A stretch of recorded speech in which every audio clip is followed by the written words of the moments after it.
We may see a massive spike in the number of people applying to law school this fall, given that this is shaping up to be a pretty contentious election year. For those who don't know me, my name is Steve Schwartz. I've been teaching the LSAT since 2005, and I personally increased my LSAT score from a 152 to a 175.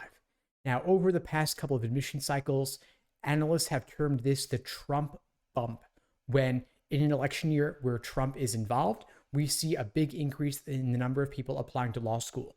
In 2016, we saw an approximate 8% increase following the 2016 presidential election with Trump versus Hillary. In 2020, we saw an approximate 13% increase with Trump versus Biden. Of course, the political climate has only gotten more heated with concerns over abortion rights and crime. Of course, Roe v. Wade was overturned by the Dobbs decision. We also had the Students for Fair Admissions versus Harvard, leading to the banning of race-based affirmative action. Of course, Trump has continued to be in the headlines over the past 4 years with ongoing legal battles, and most recently, the assassination attempt. Given all of this, we may see a similar increase in the number of people applying to law school this fall in 2024, regardless of how the election turns out. Of course, a lot of folks are following politics more closely than ever, and this is likely to lead to more civic engagement, more people looking to go to law school to make a difference and help to shape the political landscape. We're also likely to see a big increase in the number of people applying to law school because of the removal of the logic games section. This may lead more people to take the LSAT because they'll perceive it as being easier, since of course the logic games section is pretty scary and intimidating at first, even if it was a fairly learnable section, perhaps more learnable than the other sections of the LSAT.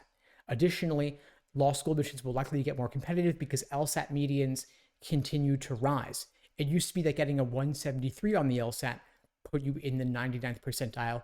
Now you need to get a 175 in order to be in the 99th percentile. LSAT score inflation is only getting worse for a number of different reasons. One of them being that back in 2020, with the LSAT being moved online at the beginning of the pandemic, LSAC adopted a temporary LSAT flex format with only 3 sections rather than the previous 5 sections.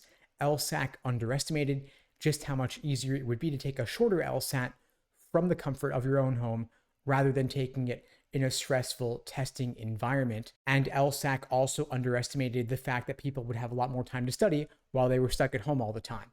Additionally, it has become a lot easier to get accommodations for extra time on the LSAT. LSAC has been sued several times over the years. It used to be that they were too strict in granting accommodations to those who deserved them. Now the pendulum has swung the other way, and they are giving accommodations to 98% of people who ask for them. All you need is a doctor's note from a qualified professional like a doctor or psychiatrist, and you can get whatever accommodations for extra time that the doctor or psychiatrist puts on the note, whether it's time and a half, double time, triple time, or more. And of course, all this extra time is leading people to do better on the LSAT. We see that accommodated test takers do better than those without accommodations. Additionally, the LSAT used to be offered only 4 times per year. Now it is offered 8 times per year, meaning there are more opportunities to retake the LSAT. And as a result of all of this, the T14 LSAT medians, for example, are now 170 to 175 at all of the T14 law schools, 170 on the low end, 175 on the high end at Yale Law School, for example. So this is shaping up to be a pretty competitive admissions cycle between the likely increase in the number of applicants due to the so-called Trump bump, this being an election year, and due to the LSAT score inflation going forward. Now, if you're looking for a 170 or above on the LSAT, which I recommend that you do aim for, there are a variety of ways we could support you at LSAT Unplugged, whether it's through our live online classes via Zoom, on-demand video courses, small group coaching, and one-on-one coaching. You can check out the links below this video to find out more and to book a call with me, my team. And in the meantime, I'll wish you all the best and take care.